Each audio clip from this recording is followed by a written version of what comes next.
On a construction project, it is common to find hidden conditions, but who bears the financial and schedule burden?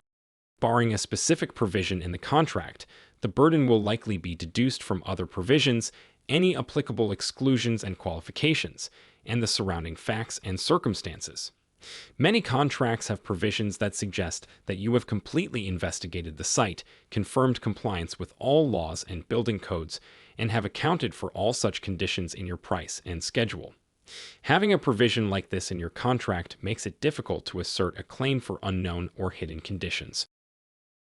Here is a sample provision that places the burden on the subcontractor.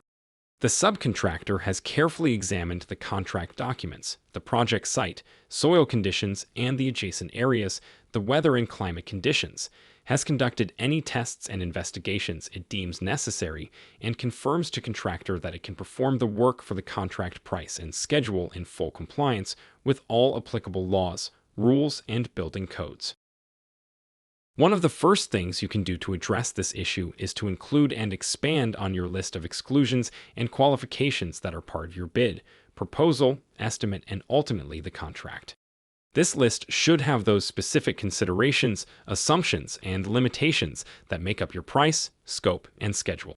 For example, if your bid assumes that the trusses have no rot or termite damage and do not need to be replaced, saying so specifically is important.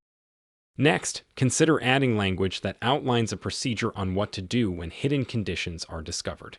Typically, this will include some type of notice and opportunity to investigate, followed by the submission of a claim to be evaluated. Here is a sample provision requiring notice of hidden conditions and the possibility of making a request for equitable adjustment.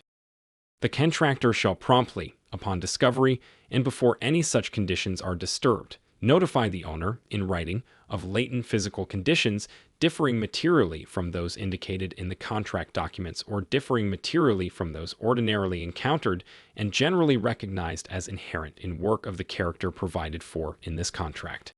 The contractor shall, at owner's direction, promptly investigate the conditions. If owner finds that such conditions materially differ, thereby causing an increase or decrease in the contractor's cost or schedule, an equitable adjustment shall be made. Keep in mind that if you have upstream commitments for notice and opportunity to investigate, you should pass those obligations downstream to your subcontractors and vendors.